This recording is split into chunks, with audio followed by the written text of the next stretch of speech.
సద్భక్తితో బ్రతుకు నిర్దేశించిన వారందరూ హింస పొందుదురు. హల్లెలూయా. ఎవరికి? సద్భక్తితో జీవించాలని చెప్పేసి ఎవరైతే నిర్ణయం తీసుకుని క్రీస్తుని వెంబడిస్తారో వారికి ఏముంటుందంట? హింస. మనం కొద్ది సమయము ఏదైనా చిన్న శోధన వస్తేనే దేవుని ముందర క్వశ్చన్ బ్యాంక్ కట్టుకుని నిలబడతాం మనము. హల్లెలూయా. అంటే యేసుని వెంబడించుట అంత సులువైన మార్గం కాదు. హల్లెలూయా. చాలా కష్టం. అది కష్టం కనుకే చాలామంది వెన్ను తిరిగిపోతూ ఉంటారు అన్నమాట. ప్రభువైన యేసుక్రీస్తు వారిని మొట్టమొదటి దినాల్లో చాలామంది వెంబడించారు. ఆయనకి 10ల సంఖ్యలో శిష్యులు ఉన్నారు. అయితే 10ల సంఖ్యలో ఉన్నటువంటి శిష్యులు రాను ఎంతమంది అయ్యారన్నమాట? 11 మంది అయ్యారు. హల్లెలూయా. 12 దొంగ కనుక. హల్లెలూయా. ఎంతమంది? 11 మంది. ఈ 11 మంది కూడా మరి చివరి వరకు ఉంటారో లేదో గ్యారంటీ లేదు. మరి అలాంటి దినాల్లో ఆయన పునరుత్థానుడైన తర్వాత 1 కాదు 2 కాదు 40 రోజులు తన్ను తాను వారికి ప్రత్యక్షపరుచుకుని అనేకమైన అద్భుతాలు చేశాడండి ఆయన. అనేకమైన అద్భుతాలు చేసినప్పటికీ కూడా వాళ్ళలో స్థిరత్వం అనేది లేదు. ఇంకా చెప్పాలంటే వాళ్ళని స్థిరపరచడానికి ప్రభువైన యేసుక్రీస్తు వారు ఏం చేశారంటే, బాబు మీరు స్థిరంగా ఉండాలన్నా, బలంగా ఉండాలన్నా, నా నామాన్ని అనేకులకు ప్రకటించాలన్నా, మీరు హింస పొందుతున్నప్పుడు కూడా సంతోషించాలన్నా మీకు కావాల్సింది పయనించి వచ్చు ఆత్మ. పరిశుద్ధాత్మ దేవుడు మీకు కావాలి. పయనించి వచ్చే శక్తి మీకు కావాలి. ఆ శక్తిని పొందుకుని ఆత్మచేత నింపబడి మీరు నడిపింపబడుతున్నప్పుడు ధైర్యముగా నిలబడతారు. ఆత్మ జ్ఞానముతో రహస్యమైన సంగతులను మీరు బోధిస్తారో. మీ ముందు మరణం ఉన్నప్పటికీ కూడా దాన్ని చూసి భయపడి పారిపోయి పిరికివారుగా మీరు ఉండరు అని చెప్పేసి దేవాతి దేవుడు వారికి చెప్పిన దాన్ని బట్టి అప్పుడు వారు ఏకీభవించి ఇలాంటి మేడగదిలో మరి 120 మంది అక్కడ 1 కాదు 2 రోజులు కాదు 10 రోజులు దేవుని సన్నిధిలో వారు కనిపెట్టి ప్రార్థన చేస్తున్నప్పుడు ఒక దినం వచ్చింది. ఆ దినం వచ్చిన తర్వాత పెంతెకొస్తనే రోజు, ఆ రోజున పరిశుద్ధాత్మ దేవుడు వారిపైకి వచ్చినప్పుడు వారి శక్తిని పొందుకున్నారు. అంతకుముందు పేతురు మాట్లాడితే ఎన్ని వేల మంది ఉన్నారో తెలీదు బైబిల్ గ్రంథంలో. కానీ ఆ రోజు శక్తిని పొందుకున్న తర్వాత పేతురు ఒక్కడే మాట్లాడుతుంటే కొన్ని వేల మంది యేసుక్రీస్తు వారిని అంగీకరించారు ఒకే రోజు. అంటే దేవుని యొక్క శక్తి చేత మనం నింపబడి స్వార్థ పరిచర్య చేస్తున్నప్పుడు అనేకులు ప్రభు వైపు ఆకర్షితులవుతారు. అనేకులు దేవుని యొద్దకు రావడానికి మరి అవకాశం ఉంటుంది. అనేకులు దేవుని స్థిరపరచబడడానికి అవకాశం ఉంటుంది. ఈ రోజున ఓన్లీ మనము దేవుని సన్నిధానముకి ఆశీర్వాదకరంగా వచ్చేవారముగా కాదు. ఈ లోక ఆశీర్వాదం ఒక రోజున మన నుంచి అదైనా వెళ్ళిపోవచ్చు, లేదంటే దాన్ని విడిచి మనమైనా వెళ్ళిపోతాం. కానీ మనం సంపాదించుకునే ఆస్తి ఏదైనా ఉందంటే దేవుడు చెప్పినట్లుగా చేసి కొన్ని ఆత్మలను మనం రక్షిస్తే ఆయన అంటున్నాడు, నీ క్రియలు నీ వెంట వస్తాయి. నువ్వు మంచి క్రియలు చేసి కొన్ని ఆత్మలను నువ్వు రక్షించినట్లయితే మరి ఆ క్రియలన్నీ కూడా దేవుని యొద్దకు నీతో పాటు రావడానికి అవకాశం. మన ఈ లోక సంపద వైపు కాదు. అపోస్తలులందరూ కూడా ఆ శక్తిని పొందుకున్న తర్వాత, ఆ ఆత్మను పొందుకున్న తర్వాత వారుకున్న ఆస్తులన్నిటినీ కూడా మరి తీసుకుని వచ్చారు, అమ్మేసి తీసుకొచ్చారు. దేని కొరకు? వాళ్ళు తినడానికి ఉండడానికి ఉంచుకుని మిగతాదంతా కూడా పరిచర్య కోసం వాడేస్తారు. హల్లెలూయా, హల్లెలూయా. ఇంకా వాళ్ళు క్షయమైపోతున్నటువంటి ఆస్తుల కొరకు కానీ, క్షయమైపోతున్నటువంటి వారి దేహాల కొరకు కానీ, ప్రాణం కొరకు కానీ వారు ఆలోచించలేదు. దేహము నశింపచేయడానికి వారు అధికముగా భయపడలేదు, కానీ దేహముతో పాటు ఆత్మను నశింపచేయడానికి అధికముగా భయపడ్డారు కనుక దేవునికి వాక్యాన్ని వారి జీవితంలో నెరవేర్చుకోవడానికి వారు ఎంతగానో ప్రయాసపడ్డారు. ఎంతగా అంటే మరణము వారి ముందర ఉన్నప్పటికీ కూడా ఏమాత్రము కూడా క్రీస్తుని సొంత రక్షకుడు కాదు అని ఒక్కరు కూడా చెప్పలేదు. అంతకుముందు చిన్న చిన్న వాటికి భయపడినటువంటి వీరు క్రీస్తుతో ఉన్నవారము కాదు అని చెప్పినటువంటి వీరు క్రీస్తుతో ఉన్నవారము, క్రీస్తు గురించి వెరిగినటువంటి వారము, ఏది విన్నామో, ఏది చూచామో, ఏది చేతితో తాకి మేము అనుభవించామో ఆయనను గురించి మేము ప్రకటిస్తున్నామని చెప్పేసి ధైర్యముగా నిలబడినటువంటి వారు అన్నమాట. హల్లెలూయా, హల్లెలూయా. ఈ రోజున మరి వాక్యాన్ని వింటున్నటువంటి మనందరము కూడా ధైర్యముగా నిలబడాలి. 11 మంది ధైర్యముగా నిలబడితే ప్రపంచాన్ని తలకిందులు చేసే సువార్త ప్రకటిస్తే ఈ రోజున 11 మంది కంటే కూడా అన్ని సంఘాల్లో 10ల సంఖ్యలో, 100ల్లో, వేలల్లో ఉన్నాము. కానీ ఎంతమంది సమయం వచ్చినప్పుడు దేవుని నామ ఘనత కొరకు నిలబడి నేను క్రీస్తు యొక్క శిష్యుడను, క్రీస్తుకి నేను కుమారుడను, కుమార్తెను, నేను క్రీస్తుకి విశ్వాసం అని చెప్పేసి ఎంతమంది మనము మరి నిలబడడానికి నిజంగా దేవుని ఆపచేత నింపబడి నడిపింపబడుతున్నాం అనేది మనం ఒకసారి పరిశీలనగా చూసుకోవాల్సిన అవసరం ఎంతైనా ఉంది. హల్లెలూయా, హల్లెలూయా. మత్తయి రాసిన సువార్త 10వ అధ్యాయంలో మనం గమనించినట్లయితే 22-23 వచనాలు చదువుదాం ఒకసారి. మీరు నా నామము నిమిత్తము అందరి చేత ద్వేషింపబడుదురు, అంతము వరకు సహించిన వాడు రక్షింపబడుదురు. వారు ఈ పట్టణములో మిమ్ముని హింసించినప్పుడు మరి యొక్క పట్టణమునకు పారిపోడి. హల్లెలూయా. ప్రభువైన యేసుక్రీస్తు వారు తానే స్వయంగా చెప్తున్నాడు అన్నమాట.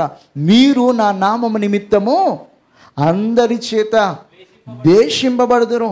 ఈ రోజున క్రీస్తుని అంగీకరించినటువంటి వారు వారి కుటుంబస్తుల చేత ద్వేషింపబడుతున్నారు. మీ తల్లిదండ్రులకి మరి తెలియకోకుండా ఒకవేళ ప్రభువును అంగీకరిస్తే, నీ గురించి తెలిస్తే వారు నిన్ను ప్రేమించరు, ద్వేషిస్తున్నారు.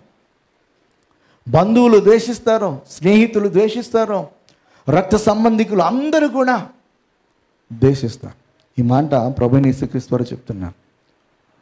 నా నామము నిమిత్తము అందరి చేత, అందరంటే ఇంక్లూడింగ్ యువర్ ఫ్యామిలీస్, నీ కుటుంబ సభ్యులు కూడా, నేను కన్నా నీ తల్లిదండ్రులు కూడా,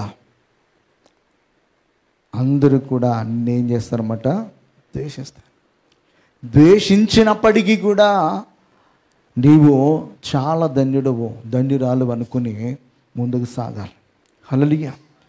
మనం హింస పొందుట మాత్రమే కాదు, ద్వేషింపబడడం. ఇంకా మనం చూసినట్లయితే మరి కొన్ని సందర్భాల్లో మనల్ని వారు పెడుతున్న బాధలకు తట్టుకోలేని పరిస్థితులు కూడా వస్తాయి. ఆ పరిస్థితుల్లో ప్రభువైన యేసుక్రీస్తు వారు ఏం చెప్తున్నారంటే, అక్కడ సువార్త ప్రకటించడం బదులుగా అక్కడి నుంచి వేరే ప్రాంతానికి వెళ్ళిపోండి. మీరు చేయాల్సినటువంటి పని ఏంటంటే, మీరు చనిపోయేంత వరకు కూడా మీరు నాకు సాక్షులుగా ఉండాలి, నా నామాన్ని మీరు ప్రకటిస్తారన్నారు. ఈ సువార్త అనేది అనేకులకు అందటానికి మీరు నాకు సాధనమైనటువంటి వారుగా ఉండాలని చెప్పేసి ప్రభువైన యేసుక్రీస్తు వారు వారికి చెప్పడం అనేది చూస్తున్నాను అనమాట. హల్లెలూయా.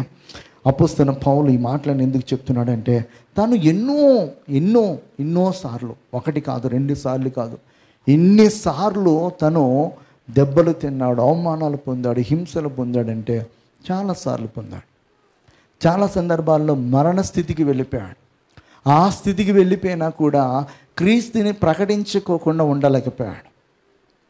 క్రీస్తు గురించి సాక్షిగా ఉండటానికి ఇష్టపడ్డాడు, కానీ క్రీస్తుని నేను ఎరుగునని చెప్పి అబద్ధమాడి తన శరీరాన్ని కాపాడుకోవడానికి, ఆ దెబ్బల నుండి, అవమానాల నుంచి, నిందల నుంచి కాపాడుకోవడానికి ఎక్కడ కూడా క్రీస్తుని నిరాకరించాలి. హల్లెలూయా. ఎందుకు అని చెప్తున్నాడంటే, వాళ్ళు పరిశుద్ధాత్మ చేత నింపబడి నడిపింపబడ్డారు కనుక క్రీస్తుని ఎరుగునని చెప్పేసి వారి దేహంలో ఉన్నటువంటి ఆత్మీయ దేవుడు వారి నోట ఆ అబద్ధాన్ని వారి నోట ఉంచలేదు, రానివ్వలేదు.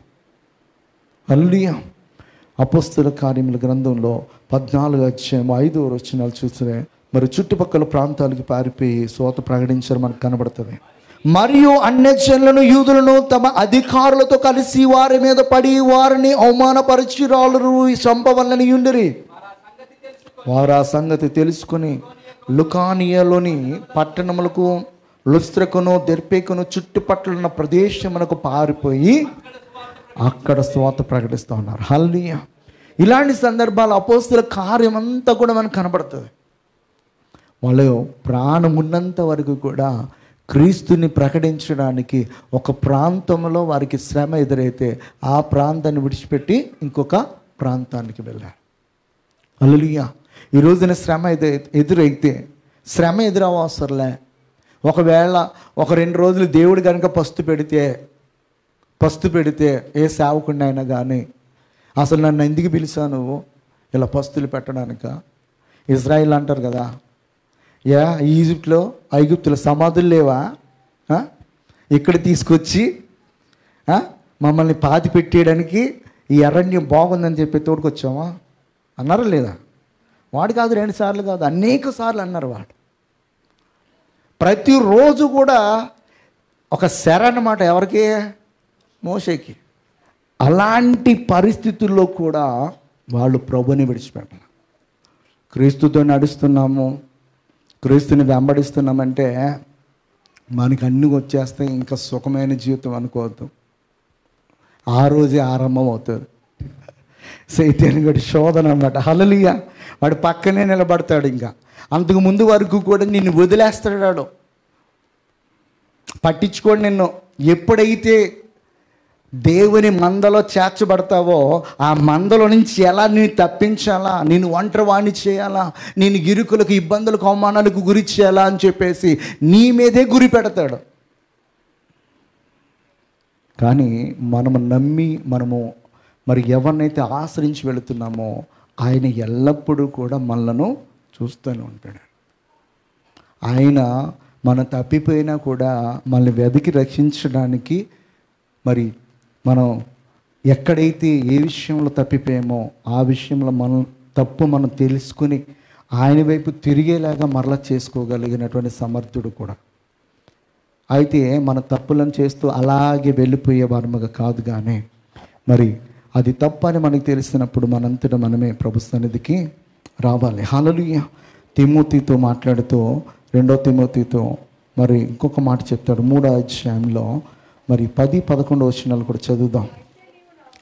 అను పట్టణములో నాకు కలిగినటి హింసలను ఉపద్రవములను తెలుసుకొనిన వాడవే నన్ను వెంబడించింది. అట్టి హింసలను సహించితిని కానీ వాటన్నిటిలో నుంచి ప్రభు నన్ను. హల్లెలూయా. ఈయన గారికి ఒక చోట కాదనమాట, చాలా ప్రాంతాల్లో ఇదే ఎదురైంది ఆయనకి. అన్ని చోట్ల కూడా అపోస్తలుడైన పౌలు వస్తున్నాడంటే మరి వాళ్ళు భయపడి ఇతన్ని ఎలా తరిమేద్దామా, ఎలాగా ఇతన్ని కొడదామా, శిక్షిద్దామా, చంపుదామా అని ఆలోచన కలిగినటువంటి ప్రజలే. ఎందుకంటే అపోస్తలుడైనటువంటి పౌలు మరి ప్రకటిస్తున్నప్పుడు, ఆయన మాట్లాడుతున్నప్పుడు అనేకులు సత్యాన్ని తెలుసుకొని ప్రభుని వెంబడించడం మొదలుపెట్టారు. వారి వృత్తులను విడిచిపెట్టారు. వారు ఏ విగ్రహాలను అయితే దేవుళ్ళుగా దేవతలుగా చేసుకున్నారో ఆ విగ్రహాలను తీసుకెళ్ళి బయట పారేసి యేసుక్రీస్తుని సొంత రక్షకునిగా అంగీకరించడం అంటే గొప్ప రిఫార్మేషన్ అనేది తీసుకుని వస్తూ ఉండేవాడు అన్నమాట ఎక్కడికి వెళ్ళినా కూడా. అందుకనే అపోస్తలుడైన పౌలు పైన సైతాను కూడా ఎక్కువ గురిపెట్టింది. ఎక్కువ గురిపెట్టి తన్ని మరి హింసలకు గురి చేస్తున్నప్పుడు హింసలన్నిటినీ కూడా ఆయన ఏం చేస్తున్నాడు అనమాట, సహిస్తూనే ఉన్నాడు, ఆయన భరిస్తూనే ఉన్నాడు. ఆయన ఒకనొక సందర్భంలో ఆయన తట్టుకోలేనటువంటి మరి ఒక బాధ తన శరీరంలో ఉన్నప్పుడు దేవుని సన్నిధిలో ప్రార్థన చేశాడు. ఈ ముళ్ళు నాలోంచి తీసేసే ప్రభువా. దేవుడైనటువంటి క్రీస్తు వారు ఏమన్నారంటే, ముళ్ళు అలాగే ఉండని, నా కృప నీకు చాలని చెప్పాడు. హల్లెలూయా. హల్లెలూయా. మన ప్రభు సన్నిధానికి వచ్చినప్పుడు రోగాన్ని తీసేయమన్నప్పుడు దేవుడు అంటే రోగం అన్నీ, ఆ రోగం ఉంటేనే నువ్వు నాదో ఉంటావు కనుక అది ఉంచేస్తానంటే ఎంతమంది సరే ప్రభు చాలా మంచి నిర్ణయం తీసుకున్నాను ఆయన, ఈ రోగాన్ని భరిస్తానని చెప్పి ఎంతమంది అంటాం మనం రోగం తీయగానే నిన్నతోటి ఉండాలా, అని చెప్పేసి మనం మాట్లాడతాం. కానీ అపోస్తలుడైన పౌలు ఆ రోగం అలాగ ఉన్నాయి, ఆ ముళ్ళు అలాగ ఉన్నాయి, ఆ బాధ అలాగ ఉన్నాయి, నా కృప నీకు తోడుగా వస్తుంది. నువ్వు ఎక్కడికి వెళ్ళినా వస్తుంది. ఎప్పటి వరకంటే నీవు నన్ను గురించి ఎక్కడెక్కడైతే సాక్ష్యం చెప్పాలో, ఏ జన్ల ముందు నాకు నువ్వు సాక్షిగా ఉండాలో ఆ ప్రాంతాల్లో ఆ ప్రజల మధ్యకు నువ్వు వెళ్ళేంత వరకు కూడా, అవన్నీ కూడా నువ్వు చేసేంత వరకు కూడా నా కృప నీకు తోడుగానే వస్తుంది. నువ్వు మరణించు అని చెప్పేసి దేవాతి దేవుడు చెప్తున్నాడు. హల్లెలూయా. ఈ ఉదయకాల సమయంలో కొన్నిసార్లు కొన్ని ముళ్ళను దేవుడు ఉంచుతాడు ఒక్కొక్కరి కుటుంబాల్లో, ఒక్కొక్కరి జీవితాల్లో. అది తీయబడట్లేదంటే అది తీయబడుట ఆయనకి ఇష్టం కాదు. ఎందుకంటే అది తీసేస్తే నువ్వు ఆయన మర్చిపోయి ఈయన ఇష్టానుసారంగా బ్రతుకుతావేమో. కనుక అది ఆయనకి ఇష్టం లేనప్పుడు ఆయన అది అలాగే ఉంచుతాడు. దాని ద్వారా ఇంకను మనం దేవునితో మంచి సహవాసంలో ఉండటానికి దేవుడు మనకు ఆ ముళ్ళు పెట్టాడని చెప్పేసి మనం ఆ ముళ్ళును బట్టి సంతోషించి దేవుని ఇంకను మహిమపరచాలి. హల్లెలూయా, హల్లెలూయా. 2 కొరింథీయులకు రాసిన పత్రిక 11వ అధ్యాయంలో, యూదుల చేత 5 మార్లు ఒకటి తక్కువ 40 దెబ్బలు తిండిని, 3 మారు బెత్తములతో కొట్టబడి తిని, ఒకసారి రాళ్లతో కొట్టబడి తిని, 3 మారు ఓడ పగిలి శ్రమ పడి తిని, ఒక రాత్రి మగళ్ళు సముద్రంలో గడిపి తిని, అనేక పర్యాయములు ప్రయాణముల్లోనూ, నదుల వలనైన ఆపదల్లోనూ, దొంగల వలన ఆపదల్లోనూ, నా స్వజనుల వలనైన ఆపదల్లోనూ, అన్ని జనుల ఆపదల్లోనూ, పట్టణములు ఆపదల్లోను, అరణ్యములో ఆపదల్లోను, సముద్రములో ఆపదల్లోను, కపట సహోదరుల వలన ఆపదలలో ఉంటుంది. ఎన్నిసార్లు లెక్క ఉందా? లెక్కలేనన్ని సార్లు, లెక్కలేనన్ని సార్లు ఆపదల్లో పడ్డాడు. శ్రమలలో, హింసలలో, మరణ స్థితికి వెళ్ళిపోయినటువంటి ఆ పౌలు ఏ పరిస్థితిలోనూ కూడా ఎవరిని వదలలేదనమాట, క్రీస్తు వారిని వదల. క్రీస్తుని ప్రకటించటం మానల. కొన్ని శ్రమలు వచ్చేసరికి మనము కృంగిపోతూ ఉంటాం. కృంగిపోతున్నప్పుడు మనము గుర్తు చేసుకోవాల్సినటువంటి వ్యక్తులు బైబిల్లో 12 మంది అపోస్తలులు ఉన్నారు. చివరి అపోస్తలున్నటువంటి పౌలు ఉన్నాడు. కనుక మనకు వస్తున్నటువంటి శ్రమే కాదు అని చెప్పేసి మన దేవుని గురించి ఇంకనూ ఒక మంచి నిర్ణయం తీసుకొని ఇంకా స్ట్రాంగ్గా నిలబడడానికి అవకాశం ఉంటుంది. హల్లెలూయా. అసలైన ఆశీర్వాదం ఏంటంటే అనేకుల కొరకు మనము నిందలను, అవమానాలను సహిస్తున్నప్పుడు అది అసలైన ఆశీర్వాదం. అప్పుడే అంటాడు దేవుడు, బలా నమ్మకమైన దాసురాలని నువ్వు ధన్యుడు అని అంటాడు. 2 కొరింథీయులకు రాసిన పత్రిక 4వ అధ్యాయము 8 నుంచి 11 వచ్చిన చదువుదాం ఒకసారి. ఎటు పోయినను శ్రమ పడుచున్నను, ఇరికింపబడిన వారము కాము, అపాయములలో ఉన్నను, కేవలం ఉపాయం లేని వారము కాము, తరుమబడుచున్నను. హల్లెలూయా. తరుమబడుచున్నను కూడా మేము దిక్కు లేనటువంటి వారము కాదు. హల్లెలూయా. మేము తరుబడినప్పటికీ కూడా మాతో ఆయన వస్తాడు. ఆయన వాగ్దానం చేశాడు, బూదిగంతముల వరకు కూడా నేను మీతో వస్తానని చెప్పాడు. మా శ్రమలలో ఆయన వస్తున్నాడు, మా నిందల్లో, మా ఆపదల్లో ఆయన మాతో వస్తా ఉన్నాడు అని చెప్పేసి ఎంతో విశ్వాసంతో వాళ్ళు నడుచుకుంటూ వెళ్ళారు. హల్లెలూయా. ఈరోజు అటువంటి విశ్వాసం కనుక ఇప్పుడున్న సంఘాలన్నీ కూడా, విశ్వాసాలందరూ కూడా చూపిస్తే చాలా అద్భుతమైన కార్యాలు ఆ ఫస్ట్ సెంచరీలో ఎలాగైతే జరిగినాయి ఇప్పుడు కూడా అలా జరగడానికి అవకాశం ఉంది. ఈ రోజున మనందరూ కూడా సరైనటువంటి నిర్ణయాలు తీసుకొని మనము ప్రభుతో నడవడానికి ఆసక్తి కనుపరిస్తే చాలా మంచిది. హల్లెలూయా, హల్లెలూయా. యోహాను భక్తుడు ఓ మాట అంటాడు, 16వ అధ్యాయం 33వ వచనము, లోకములో మీకు శ్రమ కలుగును, ఆయనను ధైర్యము తెచ్చుకొనుడి, నేను లోకమును జయించున్నాను. హల్లెలూయా. ప్రభువైన యేసుక్రీస్తు చెప్తున్నా, లోకములో మీకు ఏం కలుగుతుందంట? శ్రమ కలుగుతుంది. ఆయనను ఏం తెచ్చుకోవాలి? ధైర్యం తెచ్చుకోవాలి. మనము లోకములో ఎప్పుడు కూడా శ్రమ అనేది క్రైస్తవులకు అది పొంచి ఉంటుంది, అది ఎప్పుడు పొంచి ఉంటుంది. కానీ ఆ శ్రమను చూసి మనం భయపడకూడదు అన్నమాట, ధైర్యంగా నిలబడాలి. యెహోషాపాతు మీదకి ఒకేసారి నలుగురు రాజులు వచ్చారు. భయపడ్డాడు, కానీ ధైర్యంగా నిలబడ్డాడు. తను ప్రార్థనలో ఉంటుండగానే దేవుడు వారి పక్షాన్ని యుద్ధం చేసి వారందరినీ కూడా మరి నాశనం చేశాడు. అంటే మనం నిలబడుట మన వంతు, కారించేట ఆయన వంతు. శ్రమ ఉన్నప్పుడు మనం కృంగిపోకుండా ధైర్యంగా నిలబడాలి. దేవుని యందు విశ్వాసం ఉంచి మనము నిలబడితే దేవుడు మన తరపున గొప్ప కార్యాలు చేస్తాడనమాట. హల్లెలూయా. లూకా రాసిన సువార్త 6:20 చెప్తాడు, మనిషి కుమారు నిమిత్తం మనుషులు మిమ్మల్ని ద్వేషించి వెలివేసి నిందించి మీ పేరు చెడ్డదని కొట్టివేయినప్పుడు, హల్లెలూయా, ఎవరు ధన్యులు? మన ధన్యులము. మనుష్య కుమారు నిమిత్తము మనుషులు మిమ్మల్ని ద్వేషించి వెలివేసి నిందించి మీ పేరు చెడ్డదని కొట్టివేయినప్పుడు మీరు ధన్యులని చెప్పేసి దేవుని యొక్క వాక్యం సెలవుస్తుంది. హల్లెలూయా. 1 పేతురులో 3:14 చెప్తాడు, మీరు ఒకవేళ నీతి నిమిత్తము శ్రమ పడినను మీరు ధన్యులే. హల్లెలూయా. వారి బెదిరింపునకు భయపడకుడి, కలవరపడకుడి.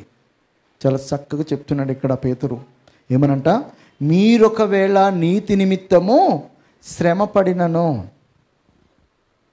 మీరు ధన్యులని చెప్తాడు. 1 పేతురు 4:13 చెప్తాడు, క్రీస్తు నామము నిమిత్తము మీరు నిందల పాలైన ఎడల మహిమ స్వరూపైన ఆత్మ అనగా దేవుని ఆత్మ మీ మీద నిలుచుచున్నాడు గనుక మీరు ధన్యులు. హల్లెలూయా. ఎవరి ఆత్మ? మహిమ స్వరూపి అయినటువంటి ఆత్మ. దేవుని యొక్క ఆత్మ మన మీద నిలుచుంటేనే ఆ నిందలనైనా ఆ హింసలైనా మనం సహించగలం. లేకపోతే క్రీస్తు పునరుత్థాడు అయినప్పుడు అపోస్తలులందరూ కూడా ఏం చేస్తున్నారు? బ్యాక్ టు ఫెవిలియన్ అన్నట్టుగా వాళ్ళు పాత జీవితం వైపు వెళ్ళిపోయారు. పాత జీవితం ఏంటి? చేపలు పట్టుకున్నట. చేపలు పట్టుకోవడానికి వెళ్ళారు కదా వీళ్ళందరూ, వెళ్ళారు లేదా? చేపలు పట్టుకోవడానికి వెళ్ళినప్పుడే కదా రాత్రంతా శ్రమ పడ్డారు, ఒక్క చేప కూడా కన్నారు. అప్పుడు ప్రభువైన యేసుక్రీస్తు వచ్చి, నాయన కొంచెం అలా లోపలికి నడిపించి ఈ పక్కనేయండి అన్నారు. వేశారు. ఆ వివిధ రకముల చేపలతో ఆ వలంతా నిండిపోయిందంట. హల్లెలూయా. హల్లెలూయా. అక్కడ సముద్రం అనేది లోకానికి సాదృశ్యము, వల అనేది దేనికి వాక్యము, చేప అనేది నువ్వు నేను. హల్లెలూయా. హల్లెలూయా. నాయనలారా, ఈ వల వాక్యము. మీరు పట్టాల్సింది లోకం అనే సముద్రంలో ఉన్న ప్రతి చేపను పట్టాలి. ప్రతి ఒక్క ఆత్మ నాదే. యూదులకే కాదు, ఇజ్రాయిలీలకే కాదు, అందరికీ సోత ప్రకటించాలని చెప్పేసి అక్కడ ఒక ప్రాక్టికల్గా దేవాతి దేవుడు చూపించాడు వాళ్ళకి. అది మర్చిపోయాడు. ఎవరో? పేతురు గారు. మర్చిపోతే ఒకనొక దిన ఆకలితో ప్రార్థన చేస్తా ఉన్నాడు. ఆకాశం నుంచి దిగుతా ఉన్నాయి ఏంటి? జంతువులు, పక్షులు, చేపలు. అందులో ఒక దాన్ని చూపించి, దీన్ని తినేసే ప్రభువా, నీ ధర్మశాస్త్ర ప్రకారం అది అపవిత్రమైనది, నిషిద్ధమైనది, నేను ఎలా తినగలను అన్నాడు. పర్లేదు తినేసే, నేను చెప్తున్నాను కదా అన్నాడు. తిన్నాడు. వెళ్ళిపోయాను. ఏంటబ్బా ఇది అనుకుంటా ఉన్నాడు. అప్పుడు దేవుడు తన కళ్ళు తెరిపరిచాడు. అప్పుడు కొర్నేలి ఇంటి దగ్గర నుంచి వచ్చినటువంటి మనుషులు అక్కడ ఈయన గారి మరి సువార్త వినడానికి వాళ్ళు సిద్ధపడి వాళ్ళని పంపించారు. అక్కడికి వెళ్ళిన తర్వాత కానీ ఈయనకి అర్థం కాలేదు. ఆ రోజు వలలో పట్టిన చేపలు అన్ని జనులు, యూదులు, ఇజ్రాయిల్ అందరూ కూడా ఇక్కడ కొర్నేలి ఇంటిలో దేవుని సువార్త ద్వారా రక్షింపబడినటువంటి వారందరూ కూడా అన్ని జనులు.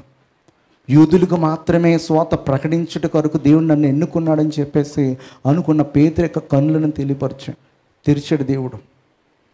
ఈ రోజున ప్రతి ఒక్కరికి స్వాత అందాలని చెప్పేసి దేవాతి దేవుడు అప్పుడెప్పుడో చెప్పాడు. మరి అబ్రహాంతో మాట్లాడిన మాట అదే.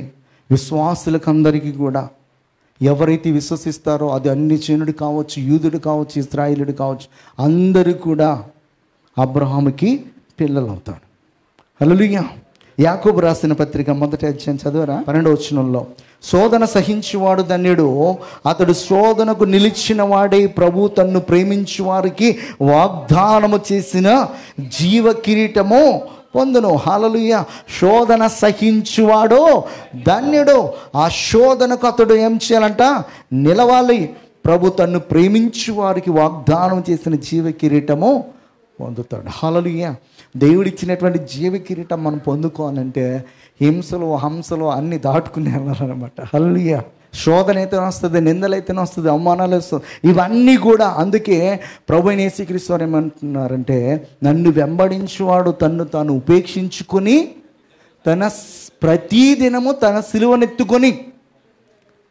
ప్రతిదినము సిలువ అంటే ఏంటి? ఓ సెక్క సిలువ వేసేసుకుని ప్రతిదినం నేను మోసేస్తున్నాను కాదు. హల్లెలూయా. మెల్ల సిలువ వేసుకుని నేను సిలువ మోస్తున్నాను కాదు. సిలువ అనేది శ్రమలకు సాదృశ్యము, సిలువ అనేది నిందలకు సాదృశ్యము, సిలువ అనేది అవమానాలకు సాదృశ్యము, సిలువ అనేది హింసలకు సాదృశ్యం. ప్రతిరోజు వచ్చే వాటిని నువ్వు సహించి వాటిని జయించి దేవుని నామ ఘనత కొరకు నువ్వు నిలబడితే ఏముంటుందన్నమాట? దేవుడు వాగ్దానము చేసినట్లుగా జీవ కిరీటము ఉంటుంది. హల్లెలూయా. మార్కు సువార్త 10:29-30 చెప్తారు, ఇప్పుడు ఇహమందు హింసలతో పాటు 100 ఇండ్లను, అన్నదమ్ములను, అక్క చెల్లెండ్రులను, తల్లులను, పిల్లలను, భూములను రాబోవు లోకమందు నిత్య జీవమును పొందుదురని మీతో నిశ్చయముగా చెప్పుచున్నాను. హల్లెలూయా. ఇప్పుడు కనుక నా నిమిత్తము మీ అమ్మ నాన్నను, అక్క చెల్లెండ్రులను, అన్నదమ్ములను విడిచిపెట్టి గనక మీరు వచ్చి నా పరిచర్య కొరకు మీరు హింసను అన్నిటిని కూడా సహిస్తే 100 ఇస్తానంటున్నాడు ఆయన. హల్లెలూయా. నిజమైనటువంటి పరిచర్య చేసినటువంటి ఎంతోమంది దైవజనులు ఈ భూమిపైన దేవుని కొరకు ఎన్నో స్థలాలను సంపాదించారు, ₹1 కూడా కొనుక్కోకుండా. మనందరికీ తెలుసు హెబ్రోన్ సహవాసం. భక్తి సింగ్ గారు ఎక్కడ కూడా స్థలాల్ని కొన్నట్టుగా ఉండవు, అన్నీ కూడా దేవుడు అనేకులను ప్రేరేపించి ఆ సహవాసానికి ఇచ్చినట్లుగా ఉంటాయి. చాలా చోట్ల నా నిమిత్తము గనుక మీరు దేన్నైనా విడిచిపెడితే దానికి బదులుగా 100 పొందుకుంటామని చెప్తున్నాడు ఆయన. హల్లెలూయా. ఒకవేళ దేవుని పరిచర్య నిమిత్తము నీకున్నటువంటి పితృపారంపర్యాచారంగా వస్తున్నటువంటి ధనాన్ని కానీ భూములు కానీ విడిచిపెట్టేసినా కానీ దేవుడు ఇహమందు నీకు అనేకమైన వాటిని ఇస్తాడు. ఆయన మాట నమ్మి విశ్వసించి మనం ముందుకు వెళితే, నా మాట ప్రకారం జీవిస్తే ఇహమందు కూడా అంటాడు ఆయన, శ్రేష్టమైన ఈవులను అనుభవించడానికి నేను నీకు ఆశీర్వాదాన్ని ఇస్తున్నానని చెప్తాడు. ఇహమందు పరమందు 2 చోట్ల కూడా వస్తుంది. హల్లెలూయా. హల్లెలూయా. కనుక మనము అయ్యో దేవుడు పిలిస్తే నేను ఈ జాబ్ ఎలా విడిచిపెట్టాలి, నా కుటుంబాన్ని ఎలా విడిచిపెట్టాలి అనుకోవద్దు. ఆ కుటుంబాన్ని నీ యొద్దకు తీసుకొస్తాడు. సమయం వస్తుంది. అప్పుడు ఆ కుటుంబానికి నీవే పోషకుడు అవుతావు, పోషకురాలు అవుతావు, నీవే ఆధారం అవుతావు, నీవే జీవనం అవుతావు. ఒక సమయం వస్తుంది. కనుక అప్పుడు విడిచిపెట్టకుండా ఉన్నావంటే నీ వల్ల వాళ్ళందరికీ కూడా శ్రమ వస్తుంది. నువ్వు అక్కడ విడిచిపెట్టేస్తే ఏమవుతుందంటే నిన్ను బట్టి ఆ కుటుంబాన్ని ఆశీర్వదిస్తాడు. మన యొక్క ఆలోచన మంచిదైతే దేవుడు మన కుటుంబాన్ని ఆశీర్వదిస్తాడు. అంతేగాని మన కుటుంబం కోసం దేవుని యొక్క పిలుపుని మనం నిర్లక్ష్యం చేయకూడదు. దేవుని పిలుపు కోసం అవసరం మన కుటుంబాన్ని మనము విడిచిపెట్టడానికి ఇష్టపడాలి. దేవుడు అదే అంటున్నాడు, నువ్వు విడిచిపెడితే వాళ్ళని నేను కాస్తాను వాళ్ళని. ఈరోజు దేవుడు నీతో మాట్లాడితే ఆ దేవుని పిలుపు కొరకు దేన్ని కూడా లక్ష్య పెట్టొద్దు. నీ ఉద్యోగాన్న దేన్ని కూడా మనము లక్ష్య పెట్టుకోకుండా దేవుని పిలుపుని మాత్రమే లక్ష్య పెడితే కనుక ఆ పిలుపుని బట్టి దేవుడు మనలను మన కుటుంబాలను ఆశీర్వదిస్తాడు. హల్లెలూయా.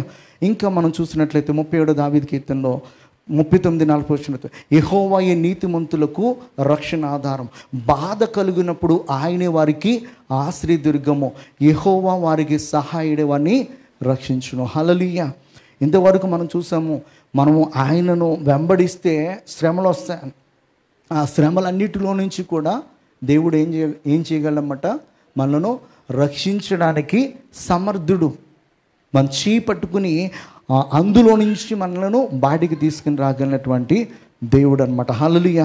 దావీదు మాట అంటాడు, ఏమనంటే 2 సమూయేలు రాసిన గ్రంథంలో 22వ అధ్యాయము మొదటి 2 వచనాల్లో చెప్తాడు, యెహోవా తన్ను చేతిలో నుండి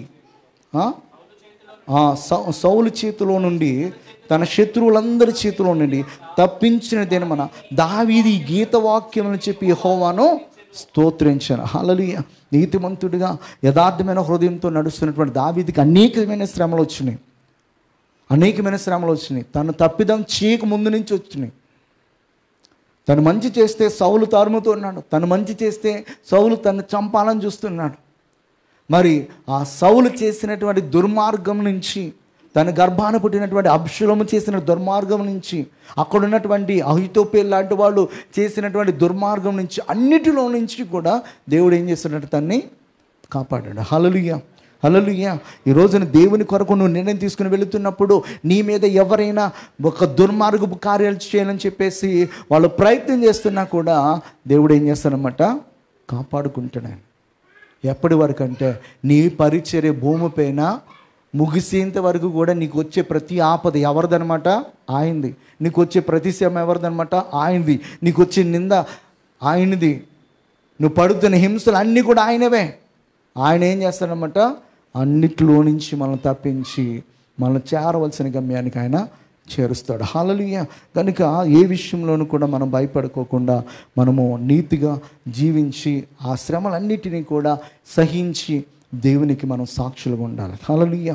అది అక్కడ చెప్తున్నాడు అపోస్తలుడైన పౌలు తిమోతికి చెప్తున్నాడు, నేను నిందలు భరించాను, హింసలు పొందాను, ఎన్నో బాధలను సహించాను, నేను అనేక మార్లు మరణ స్థితిలోనికి వెళ్ళిపోయాను, అయినను కూడా నేను ఆ క్రీస్తుకి సాక్షిగా ఉన్నాను. దేవుడు నాకు అప్పగించిన పని నేను చేస్తున్నాను అన్నాడు. నేను వెను తిరగలేదు, నీవు కూడా అలాగే ఉండాలని చెప్పేసి అపోస్తలుడైన పౌలు తిమోతికి చెప్తున్నాడు. ఉదయకాల సమయంలో మరి మనందరం కూడా దేవుని యొక్క వాక్యాన్ని వింటున్నప్పుడు మనము ఎక్కడ కూడా వెను తిరిగి వారంగా ఉండకోకుండా దేవునికి మంచి సాక్షులుగా మనం చివరి మాట ఒకటి చదువుకుందాం. 34 దావీదు కీర్తన 19లో చెప్పారు, నీతిమంతునికి కలుగు ఆపదలు అనేకములు కానీ వాటన్నిటి నుంచి ఏం చేస్తారంటే దేవుడు యెహోవాని విడిపిస్తాడు. హల్లెలూయా. మనకి సహాయం చేయవాడు ఆయనే. మరి ఆయన దక్షిణహస్తంతో మనల్ని ఆదుకునే దేవుడు ఆయనే. కనుక ఆ శ్రమలను చూసి మనము బారిపోయి మరి దేవుని ఎరుగినటువంటి వారిగా మనం ప్రవర్తించుకోకూడదు. కానీ మరి ఆ శ్రమ ఉన్న, నిందున్న, అవమానం ఉన్న, మరణమే ఎదురైనా కూడా క్రీస్తుకి మనము సాక్షులుగా ఉంటూ క్రీస్తు నామం నిమిత్తము మనము మరి ధైర్యముగా దాన్ని జయించడానికే మనం చూడాలి. అంతేగాని పారిపోయే వారముగా మనము ఉండకూడదు. హల్లెలూయా. క్రీస్తుని వెంబడిస్తున్నామంటే అది సులువైన మార్గము కాదు, సులువైన మార్గం కాదు. పరలోకానికి వెళ్ళే మార్గము బహు ఇరుకైనది. నిత్య అగ్నికి పోయే మార్గము చాలా వెడల్పైనది, విశాలమైన మార్గంలో పోవడానికి ఇష్టపడకూడదు. కానీ మరి ఇరుకైన మార్గంలో వెళ్ళడానికి ఇష్టపడి మనము దేవునికి సాక్షులుగా ఉందాం. అటువంటి కృప దేవుడు మనకు అనుగ్రహించునుగాక. ఆమేన్.